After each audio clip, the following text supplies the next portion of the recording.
వాడిని చూపేయండి, నా ముంగట చంపండి, మా ముందు చంపండి, టీవీలో అందరి ముందు చంపండి. అదే డిమాండ్ చేసేది. డిమాండ్ చేయడానికి ఏం లేదు ఇక్కడ. ఏముంటుంది చెప్పండి, ఒక తల్లి ఆవేదన ఏముంటుంది చెప్పండి. ఒక 1 hour లో ఒక మంచి పిల్ల మీరు చూసుంటారు. ఏం ఏం ప్రాబ్లం ఉంది నా పిల్లకి చెప్పండి. నేను ఎందుకు డిమాండ్ చేయకూడదు? ఏం ప్రాబ్లం ఉంది ఆ పిల్ల? నా పిల్లకి ఏమైనా తక్కువ చేశాను? చిన్నప్పటి నుంచి డబ్బులు పెట్టి పెట్టి పెట్టి అంత పెద్ద చేసుకొని ఎందుకు ఊరుకోవాలండి? ఆ అబ్బాయి అట్లా చేస్తుంటే అట్లీస్ట్ ఒక చిన్న బ్యాట్ కోసం చేస్తారా? రేపు చిన్న చాక్లెట్ కోసం కూడా చేస్తారని వదిలేస్తారా? పేరెంటింగ్ పరంగా మీరు తల్లిదండ్రులకు ఏమైనా కోచింగ్ చేస్తున్నారా? తల్లిదండ్రులకు కూడా శిక్షించాలండి. ఎందుకంటే సార్ చెప్పారు కదా, సెల్ తెచ్చుకున్నాడు అప్పుడు అడిగారంట అంటే అప్పుడే దండించుండి చాలా ఘోరంగా చేసుంటే గనక ఇప్పుడు ఇంత అయ్యేవాడు కాదేమో అని నేను అనుకుంటున్నానండి. ఖచ్చితంగా పేరెంట్స్ కూడా ఉంటుంది, పేరెంట్స్ కూడా శిక్షించాలి. అదే నేను కోరుకునేది, పేరెంట్స్ని శిక్షించాలి. వాడిని మాత్రం చాలా దారుణం చేయాలి. అసలు నా పాప ఎంత దారుణం చేశారో మీకు అందరికీ తెలుసు. నేను చెప్పాల్సి స్కూల్ టీచర్స్ కూడా చెప్పాలి. స్కూల్ టీచర్స్ మా బాబు కూడా చదువుతున్నారు, మీరు వెళ్ళి ఇంటర్వ్యూ తీసుకోండి, ఎలా ఉంటాడు ఏంటి వాళ్ళు కూడా చూస్తుంటే పేరెంట్స్కి చెప్పాలి కదా. ఇప్పుడు పేరెంట్స్ కాకపోతే టీచర్స్ కైనా తెలుస్తుంది మెంటాలిటీ ఏంటి అనేది.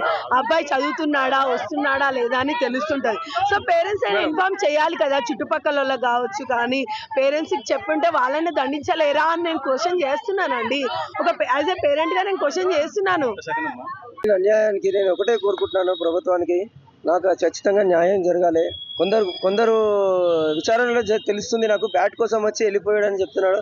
బ్యాట్ కోసం వస్తే వాడు కత్తి ఎందుకు తెస్తాడు? ప్రీ ప్లాన్ గా వచ్చిండు. వాడు చాలా మేజర్ మైండ్ ఉంది. వాని మాత్రం ఇదే రోజు ఎన్కౌంటర్ చేయాలని ప్రభుత్వాన్ని కోరుతున్నాను. ఎక్కువ రోజులు కూడా గడువు తీసుకోకండి. తీసుకుంటే మాత్రం చాలా పెద్దగా వెళ్ళాల్సి వస్తుంది. నేను చాలా ఫైట్ చేస్తా ప్రభుత్వంతో, ఒకటే చెప్తున్నాను. బ్యాట్ కోసం అయితే రాలేడు వాడు. అన్ని స్లిప్ రాసుకొని అన్ని చేసుకొని వచ్చిండాడు. కత్తి తెచ్చుకోవడం ఏంది నాకు అర్థమవుతలేదు. దొంగతనానికి వచ్చి నా పాపను చంపిండు. నా పాపను చంపితే నా పాప తిరిగి రాదు. నా కడుపు మంట ఒకటే చెప్తున్నాను. వాడిని మాత్రం ఇదే రోజు ఎన్కౌంటర్ చేయాలని కోరుతున్నాను. కాల్ చేయండి, వాడిని నిలదీసి పెట్రోల్ వేసి కాల్ చేయండి సార్. ఒకటే చెప్తున్నాను ప్రభుత్వానికి, చట్టానికి నా విజ్ఞప్తి ఇదే. ఇంకా నేను ఇంట్లోకి వెళ్ళలేదు, నాకు తెలియదు. ఇంట్లోకి వెళ్తే తెలుస్తుంది నాకు.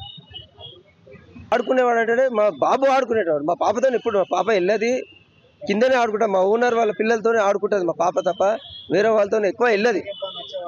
మా ఇంటికి వచ్చేవాడంటే నేను లేనప్పుడు తెలియదు సార్. ఎందుకంటే నా బాబుతో క్రికెట్ గ్రౌండ్ గల్లీలోనే ఆడతాడు. ఒక్కోసారి గ్రౌండ్కి వెళ్తాడు. ఆ బ్యాట్ కొనడానికి కారణం వాడు ఊకే ఏడుస్తున్నాడు అని చెప్పి బ్యాట్ కూడా కొనిచ్చాను. 1-2-3 times కూడా కొనిచ్చాను నేను బ్యాట్. బ్యాట్ కోసం అయితే చాలు. కొందరు చెప్తున్నారు బ్యాటరీ కోసం. ఇది తప్పుదారి తప్పిస్తున్నారు. చాలా చెప్తున్నాను, ఇది చాలా జాగ్రత్తగా వినండి. తప్పుదారి తప్పిస్తున్నారు. ఇది కాదు. ఇది ఆడు ప్రీ ప్లాన్ గా వచ్చిండు, మర్డర్ చేసిండు. వీని మాత్రం ఎన్కౌంటర్ ఇదే రోజు చేయాలని కోరుతున్నాను ప్రభుత్వాన్ని. ఎక్కువ రోజులు కూడా తీసుకోకండి.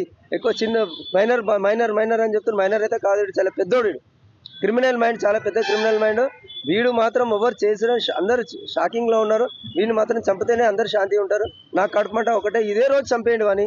ఎక్కువ రోజులు కూడా గడువు తీసుకోకండి ప్రభుత్వాన్ని కోరుతున్నాను. ఇదే సీఎం సార్ కూడా కోరుతున్నాను. ఇదే.